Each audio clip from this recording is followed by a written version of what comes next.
Bon frères et soeurs, messieurs, dames, merci pour votre fidélité. Le ministre français des Armées a confirmé hier les échanges entre son pays et le Niger en vue d'un retrait des soldats français sur le territoire nigérien. Le Niger a dénoncé en début du mois dernier les accords militaires, ce qui met fin à la présence des forces françaises au Niger. La déclaration du ministre français confirme également le revirement de la France. Le récit avec Balima Bourema. Paris et Niamey ont annoncé des échanges sur le départ des troupes françaises basées au Niger. En conférence de presse le lundi dernier, le Premier ministre Ali Mohamed Lamine Zen a indiqué que des échanges sont en cours. Vous avez dû voir la mobilisation qu'il y a.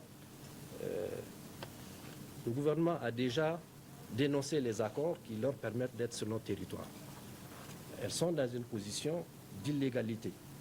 Et je pense que les échanges qui sont en cours devraient permettre très rapidement que ces forces se retirent de notre pays. Des échanges confirmés par le ministère français des Armées, selon plusieurs médias français. Paris estime qu'une partie du personnel militaire doit rester sur place pour l'entretien de certains engins inutilisés depuis plus d'un mois. Des échanges sur le retrait de certains éléments militaires ont commencé. La question de maintien de certaines de nos forces se pose, en particulier les unités chargées de l'entretien du matériel inutilisé sur place depuis plus d'un mois, comme les drones, les hélicoptères ou les avions de chasse. Cette déclaration du ministre français des Armées confirme aussi le revirement de son pays. Le vendredi dernier, après l'expiration du délai de préavis d'un mois prévu dans les accords dénoncés, le même ministre des Armées a déclaré que les putschistes de Niamey n'ont pas la légitimité pour faire une telle requête. Pourtant, au Mali et au Burkina Faso, ce sont des autorités militaires qui ont poussé les militaires français à se replier sur le Niger.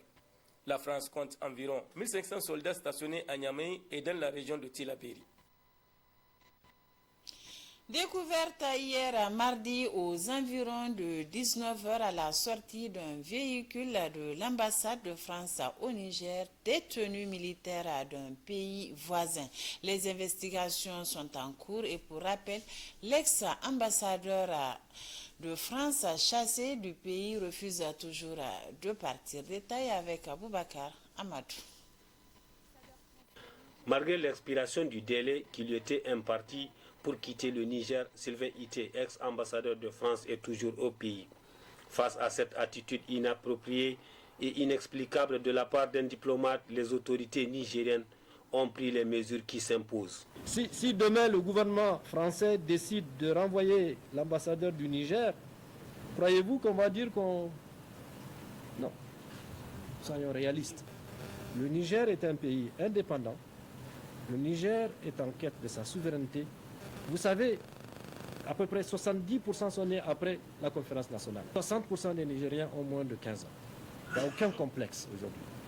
Si nous faisons tout pour qu'avec la France, nous ayons une bonne coopération, mais vous ne pouvez pas exiger, une fois qu'on a dit qu'un ambassadeur qui s'est mal comporté, on lui demande de partir, il n'a pas à rester ici.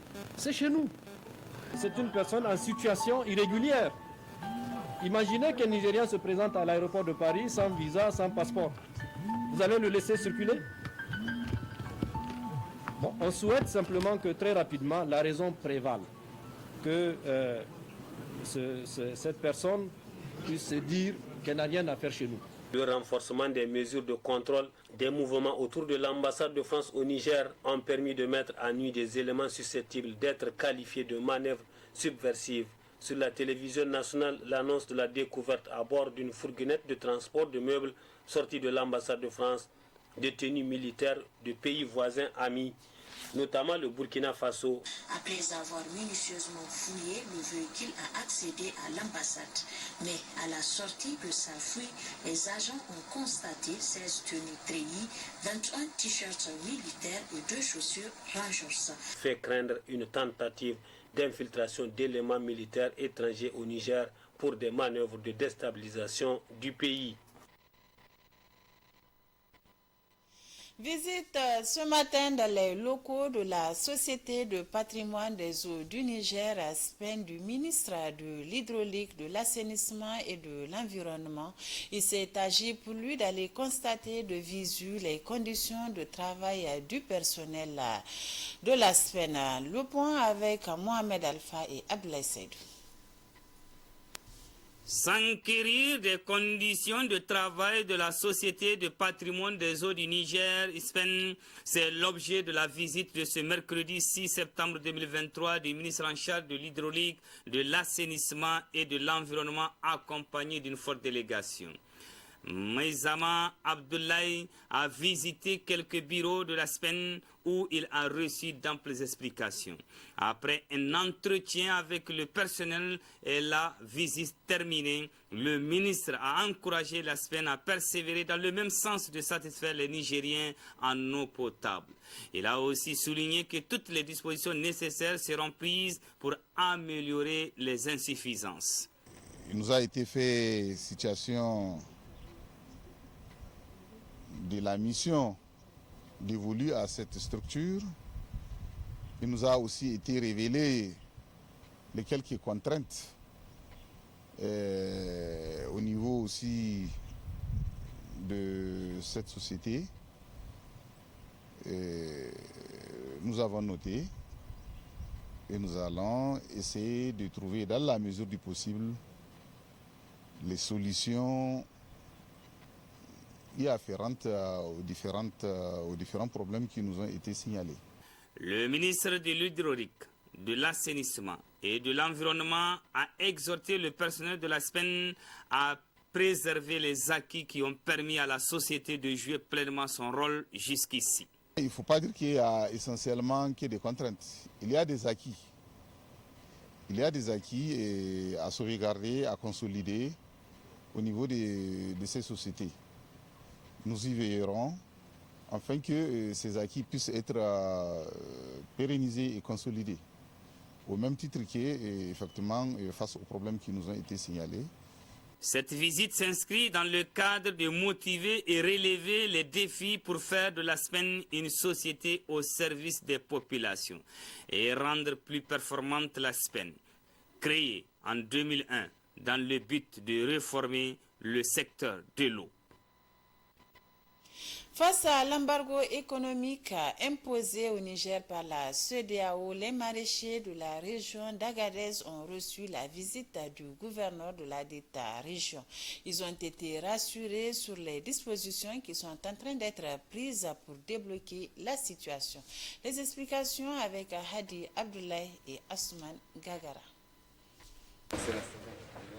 Les sanctions illégales imposées par la CEDEAO au Niger depuis le coup d'État du 26 juillet 2023 constituent une véritable menace pour la commercialisation des produits maraîchers dans la région d'Agadez. Pommes de terre, oignons, ail, produits en grande quantité sont exportés dans plusieurs pays de la sous-région. Les produits sont écoulés non seulement à travers les autres régions du Niger, mais aussi vers les pays côtiers, essentiellement le Ghana, le Bénin, le Nigeria et également à travers le Burkina Faso. Au problème d'écoulement de ces productions, notamment du fait de la fermeture des frontières, du fait de ces sanctions injustes qui nous ont été donc imposées par la CEDEAO.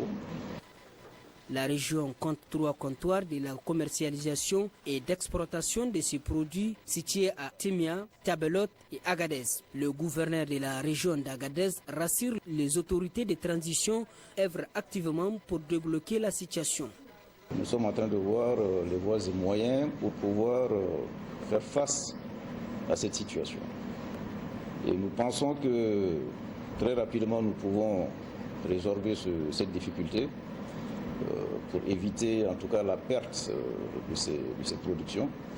Les maraîchers ont mis à profit cette rencontre pour évoquer d'autres problèmes auxquels ils font face, notamment celui en lien avec l'engrais qui est vendu plus cher depuis que la Caïma a été déchargée de cette tâche. Au vu des potentialités énormes dont regorge la région d'Agadez, il urge de trouver des solutions à même de garantir le coulement de ces produits maraîchers avant l'entame de la grande saison prévue pour le mois d'octobre prochain. Lundi passé, le Premier ministre de la Transition militaire a animé un point de presse relatif aux résultats de la mise en œuvre des actions gouvernementales. Une de nos équipes a sillonné la ville de Niamey pour recueillir les avis des citoyens. Abdesalam Yaye et Rabi Labo. Les chiffres sur l'endettement relevés lundi par le Premier ministre suscitent beaucoup d'indignation chez bon nombre de citoyens à Niamey. Par rapport à la dette qu'ils ont pu contracter au niveau international n'a servi à rien de ce pays. Pour ceci, ça avait servi à quelque chose. Le Niger n'allait pas vivre ces moments difficiles que tout le monde subit le jour. Cette dette-là, elle n'a servi à rien. Peut-être elle a dû servir des clans, mais pas le peuple nigérien. En 2010, Niger tana da bashi wanda yake kasa ga miliyar 300 yanzu ga bayanin da lamizan. En 2010, le montant d'endettement du Niger était estimé à moins de 300 milliards de francs CFA. Aujourd'hui, on est à 5200 milliards de dettes extérieures et internes y compris. Le régime Déchi a profité du faible niveau de scolarisation de la majorité des Nigériens pour nous berner. Maintenant, les citoyens ont compris, plus question de jouer avec notre intelligence.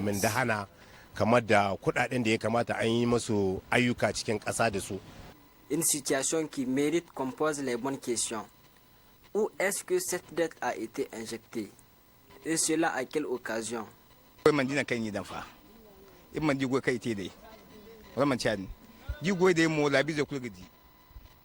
La dette contractée par le régime déchu n'a servi à rien. La santé, l'école, l'électricité, bref, rien ne marche dans ce pays.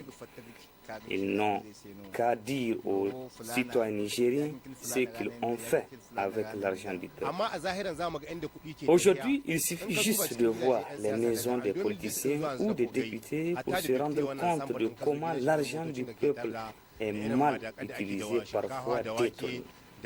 Ils s'enrichissent sur le dos du peuple sans se soucier de ce que sera la génération future.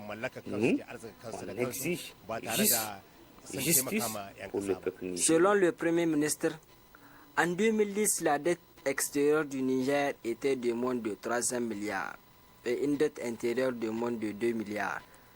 Aujourd'hui, soit 12 ans après, elle cumule à 5200 milliards. Pour apurer cette dette, il ajoute que le Niger paie entre 600 et 800 milliards par an.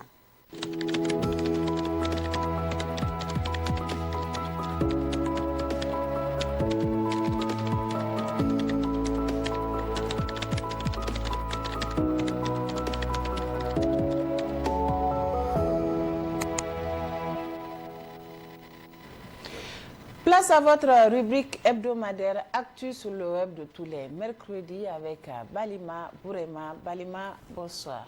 Aminatou Yaya Mega, bonsoir. Bonsoir chers téléspectateurs. Bienvenue à ce numéro d'Actu sur le web de ce mercredi 6 septembre 2023. Nous débutons ce numéro d'Actu sur le web avec cette annonce de Paris sur le retrait de ses forces militaires au Niger selon aa.com.fr. Oui, des échanges ont eu lieu entre armée nigérienne et française sur le retrait de certains éléments militaires français du Niger, a annoncé hier mardi le ministère français des armées relayé par la presse locale française. Des échanges sur le retrait de certains éléments militaires ont commencé à indiquer le ministère sans donner plus de détails et de préciser la question du maintien de certaines de nos forces se pose, en particulier les unités chargées de l'entretien du matériel inutilisé sur place depuis plus d'un mois, comme les drones, les hélicoptères et les avions de chasse, selon le journal Le Figaro. Des échanges de coordination fonctionnelle existent localement entre militaires pour faciliter les mouvements des moyens militaires français immobilisés depuis la suspension de la coopération antiterroriste, rapporte encore Le Figaro, citant l'entourage du ministre.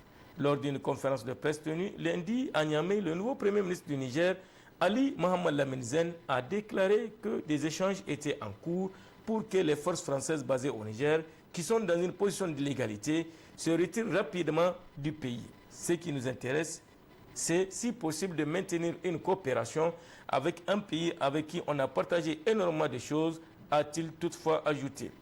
Pour rappel, le ministère français des Armées, Sébastien Lecornu, avait rejeté vendredi dernier l'ultimatum du pouvoir militaire nigérien qui exige le départ de l'ambassadeur et des 1500 soldats français positionnés sur le territoire de ce pays sahélien avant le lundi 4 septembre 2023. BalimaActuNiger.com parle de revirement de Paris. Cette décision de Paris constitue une véritable volte-face des autorités françaises qui se sont montrées jusque-là intransigeantes face aux militaires de Niamey au point d'exacerber des relations diplomatiques très tendues depuis l'arrivée du Conseil national pour la sauvegarde de la patrie CNSP, les militaires qui ont renversé le président Bazoum suite au coup d'État du 26 juillet 2023. Début août, les autorités nigériennes avaient dénoncé les accords de coopération en matière de défense et de sécurité qui liaient les deux pays. Conformément aux termes de ces accords, le délai imparti pour les troupes françaises de quitter le pays a commencé à expirer depuis le 2 septembre, mais la France s'est refusée à évacuer ses soldats, estimant que les putschistes de Niamey n'ont pas la légitimité pour faire une telle requête. Le week-end dernier, des manifestations géantes se sont déroulées à la devanture de la base aérienne 101 de l'armée nigérienne, sise à Niamey et qui abrite la base aérienne projetée des forces armées françaises au Sahel, ex-Barkhane, pour exiger le départ immédiat et sans condition des soldats français du Niger. A noter que la France compte environ 1500 soldats stationnés au Niger, où elles sont notamment déployées dans la capitale ainsi qu'à Walam et à Ayerou, dans la région de Tillabéri, zone des 3 frontières. Situation au Niger, la Chine veut être médiateur selon leséchosduniger.com. La Chine, qui s'était jusque-là peu prononcée sur la crise nigérienne, a indiqué qu'elle entendait bien jouer un rôle de bon office et de médiateur au Niger. L'information a été donnée par l'ambassadeur de Chine en poste dans le pays. Le gouvernement chinois entend bien jouer un rôle de bon office de médiateur dans le respect total des pays régionaux pour trouver une solution politique à cette crise nigérienne, a affirmé le diplomate chinois à sa sortie des discussions avec le Premier ministre Ali Mohamed Lamine Zen. La Chine poursuit toujours un principe de non-ingérence dans les affaires intérieures des autres pays et encourage les pays africains à régler leurs problèmes à l'africaine, a-t-il ajouté. Les intérêts économiques de l'Empire du Milieu dans le pays sont importants. De nombreux projets sont menés, notamment dans le secteur de l'énergie. Les deux pays ont construit un oléoduc de 2000 km, le plus long d'Afrique, destiné à exporter le pétrole brut à partir d'Agadem jusqu'au port de Sémé au Bénin. Les gisements pétroliers d'Agadem sont exploités par le groupe China National Petroleum Corporation, qui a également construit une raffinerie d'une capacité de 20 000 barils jour à Zender. Ce sont pareillement des entreprises chinoises qui sont en charge des travaux de construction du barrage de Kandaji sur le fleuve Niger. Il s'agit d'un projet dont le coût est estimé à 740 milliards de francs CFA. Une fois terminé, elle doit produire chaque année 629 GWh, ce qui va permettre au pays de s'affranchir de sa dépendance énergétique envers le Nigeria. Enfin, Balima, situation alimentaire, bientôt la vente des céréales à prix modéré selon ANP.NE. Le ministre du Commerce nigérien, en selon le Premier ministre, était instruit pour assurer la disponibilité des vivres et procéder à la vente à prix modéré des produits alimentaires dans les zones nécessiteuses du pays. L'annonce a été faite le lundi 4 septembre 2023 lors du face-à-face de M. Ali Mohamed Lamine Zen avec la presse locale et étrangère sur la situation du pays, mais surtout sur la mise en œuvre de la politique gouvernementale depuis sa mise en place il y a de cela un mois. Cette situation fait suite aux sanctions imposées par la CEDEAO et l'UEMOA à la suite du coup d'État intervenu dans le pays depuis le 26 juillet dernier. Selon le chef du gouvernement de transition, toutes les dispositions sont prises pour faire face à ces sanctions inédites et très inhumaines et où on impose des sanctions sur tout, y compris les vivres et les médicaments. C'est un défi et les autorités sont déterminées à aller de l'avant et sans faiblesse, a conclu Ali Mohamed Lamine Zen. Balima, merci pour toutes ces informations. À la semaine prochaine, Inch'Allah. Merci Aminatou Yaya Maïga. Merci chers téléspectateurs. À la semaine prochaine, Inch'Allah. Merci également à vous de nous avoir suivis. Ici se referme cette édition d'information. Excellente soirée en compagnie de nos programmes. Bonsoir.